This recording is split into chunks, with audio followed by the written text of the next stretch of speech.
अस्सलाम वालेकुम व्यूअर्स, आइए केमिस्ट्री एकेडमी में आप सबको वेलकम। व्यूअर्स, आज का जो हमारा टॉपिक है वो है common ion effect and its application. तो व्यूअर्स चलिए इसको स्टार्ट करते हैं।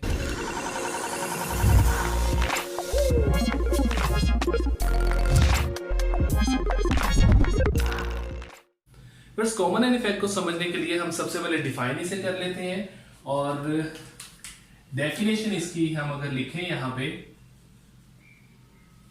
तो that is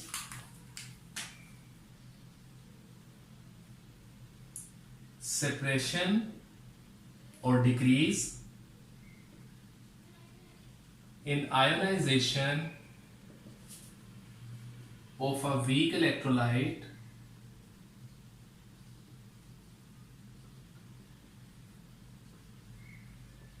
by adding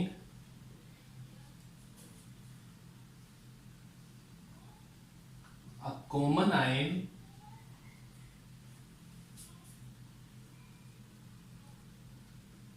from outside.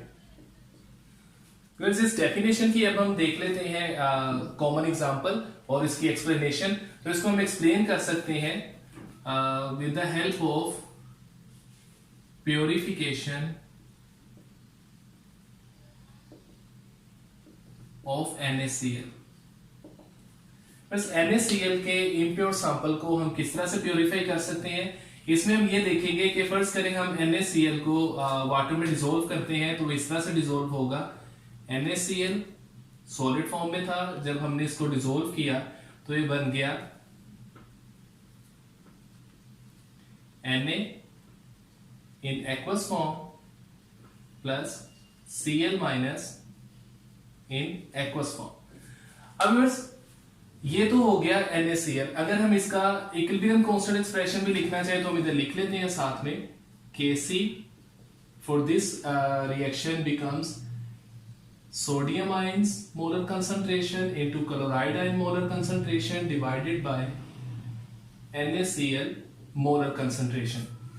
अब व्यूअर्स, ये इसको इधर हम सपोज करेंगे कि ये एक वीक इलेक्ट्रोलाइट है और अगर हम इसको कॉमन आयन इफेक्ट इस पे अप्लाई करना चाहते हैं तो हम कैसे कर सकते हैं, हम ऐड कर देते हैं HCl इन अबव सॉल्यूशन। जब हम HCl को इसमें डिसॉल्व करेंगे तो HCl इस तरह से डिसोसिएट होगा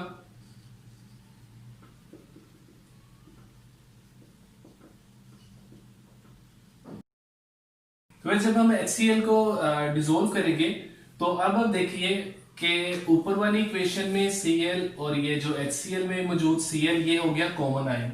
अब कॉमन आयन होने की वजह से जो Kc का एक्सप्रेशन हमने लिखा था इसकी वैल्यू डिस्टर्ब हो जाएगी। इसकी वैल्यू कैसे डिस्टर्ब हो जाएगी, क्योंकि क्लोराइड आयन की कंसंट्रेशन इंक्रीज हो गई है तो जिसकी वजह से Kc की वैल्यू डिस्टर्ब हो जाएगी, चेंज हो जाएगी। लेकिन हम अपने प्रीवियस लेक्चर्स में भी देख चुके हैं कि अगर हम किसी सिस्टम में कोई चेंज लाते हैं तो सिस्टम जो है वो उस चेंज को नलीफाई करने की कोशिश करता है, लाइक ली शैटलियर्स प्रिंसिपल। तो यहाँ पे Kc ने कांस्टेंट रहना है, तो कांस्टेंट वो कैसे रह सकता है, वो एक ही तरह रह सकता है कि जैसे ये वैल्यू बढ़ रही है तो वे नीचे वाली वैल्यू को भी उसी हिसाब से बढ़ा ले, तो उस केस में ये कांस्टेंट रह सकता है। तो यहां पे क्या होगा, नीचे वाली वैल्यू कैसे बढ़ेगी कि सोडियम आयंस और क्लोराइड आयंस जो एक्वस फॉर्म में है ये दोबारा से आपस में अटैच होंगे और बनाएंगे NaCl सॉलिड, और इस तरह से हमारे पास NaCl जो है सॉलिड और प्योर फॉर्म में सेपरेट हो जाएगा। तो ये एक एक्सप्लेनेशन भी हो गई कॉमन आयन इफेक्ट की और साथ में एक एप्लीकेशन भी हो गई। तो व्यूअर्स, कॉमन आयन इफेक्ट ये है कि अगर हम एक वीक इलेक्ट्रोलाइट में कोई कॉमन आयन ऐड कर देते हैं तो जो वीक इलेक्ट्रोलाइट है उसकी सोलबिलिटी जो है या उसकी जो आयनाइजेशन है वो सप्रेस हो जाती है और वो हमारे पास सॉलिड फॉर्म में बाहर आ जाता है, जिसको हम यूजुअली कहते हैं कि इट प्रेसिपिटेट्स आउट। तो व्यूअर्स, ये हो गई कॉमन आयन इफेक्ट और उसके एक एग्जांपल। अब हम देखते हैं कॉमन आयन इफेक्ट की फर्दर एग्जांपल्स या एप्लीकेशंस क्या हो सकती हैं ताकि हम इसको और अच्छे से अंडरस्टैंड कर सके। तो व्यूअर्स, यहां पे हम हेडिंग दे लेते हैं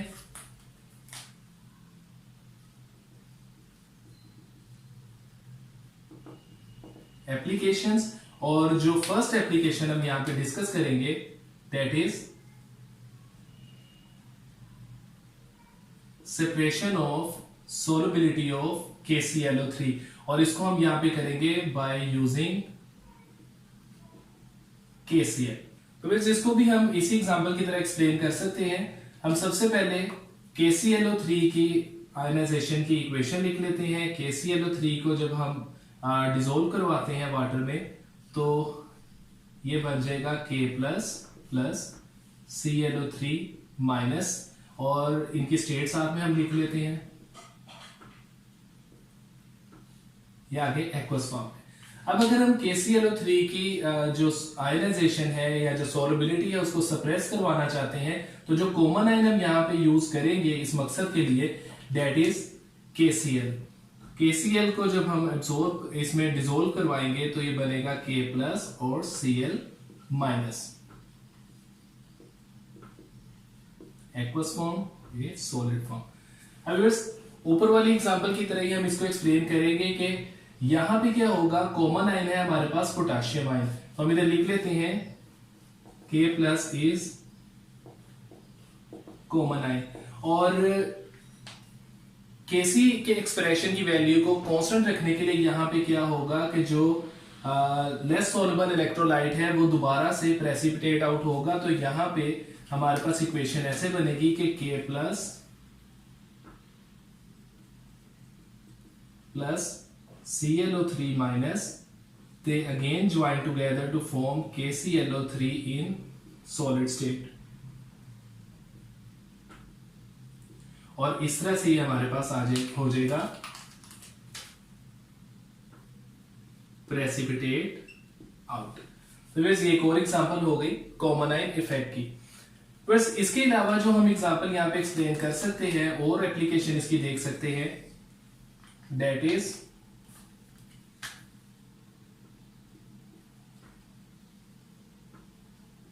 separation in solubility of H2S by using HCl। अब सबसे पहले मैं आपको बता दूं कि यहाँ पे H2S जो है ये वीक इलेक्ट्रोलाइट है और HCl जो है ये स्ट्रॉन्ग इलेक्ट्रोलाइट है। तो जब हम इसको सबसे पहले H2S को डिसॉल्व करते हैं वाटर के अंदर तो इसकी आयनाइजेशन इस तरह से होगी, ये हमारे पास बनेगा 2H plus plus S2 minus. अब व्यूअर्स इसकी सेपरेशन के लिए आयनाइजेशन में कमी के लिए डिक्रीज के लिए हमने HCl यूज करना है। तो हम HCl को जब इसमें डिसॉल्व करवाएंगे तो HCl इस तरह से आयनाइज होगा,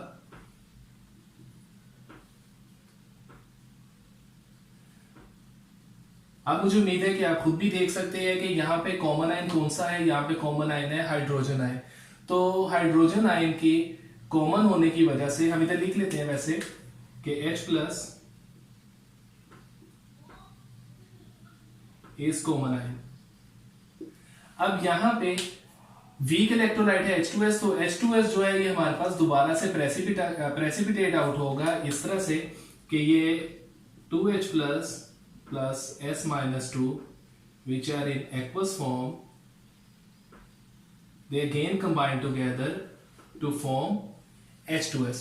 अब व्यूअर्स ये जो है इसकी एप्लीकेशन कहां पे हम देखते हैं, हम कहेंगे कि it is used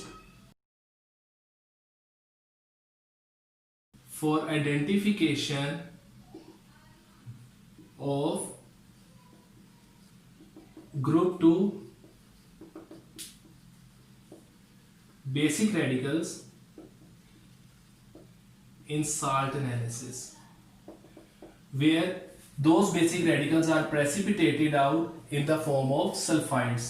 इसके बाद व्यूअर्स हम एक और एग्जांपल यहाँ पे डिस्कस कर लेते हैं या इसकी application that is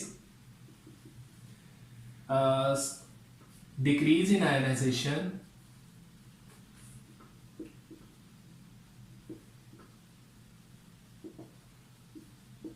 of ammonium hydroxide by ammonium chloride। Friends यहाँ पे हम देख लेते हैं कि फर्ज करें हमने NH4OH को डिसोल्व करवाया तो बना NH4 ion plus OH minus ion. Friends यहाँ पे इसकी आयनाइजेशन को डिक्रीज करवाने के लिए हम जो कॉमन आयन यूज कर रहे हैं दैट इज NH4Cl। तो NH4Cl को जब हम डिसोल्व करवाएंगे तो it forms NH4 plus plus Cl minus, और ये सारे एक्वस फॉर्म में है हमारे पास आयंस। अब व्यूअर्स ये यहां पे कॉमन आयन कौन सा बन गया हमारे पास, NH4 plus is common ion. तो फिर जैसे हम ऊपर एग्जांपल में भी बार बार पढ़ते आ रहे हैं, पहली एग्जांपल्स में भी देखा है कि जो Kc की वैल्यू है किसी भी रिएक्शन के लिए वो कांस्टेंट रहती है। तो कांस्टेंट यहाँ पे कैसे रहेगी कि NH4 प्लस आयंस और OH आयंस मिलके NH4OH बना देंगे। अब ये जो पर्टिकुलर एग्जांपल है इसकी एप्लीकेशन कहां पे है, हम कहेंगे it is used for identification of group 3 basic radicals in salt analysis। इस तरह व्यूअर्स कॉमन एंड इफेक्ट की ढेर सारी एग्जांपल्स हो सकती हैं। तो हम इसको किस तरह से सम अप कर सकते हैं, हम कह सकते हैं कि common ion effect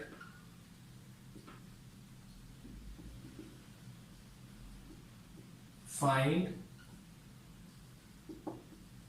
its applications in qualitative analysis such as salt analysis and in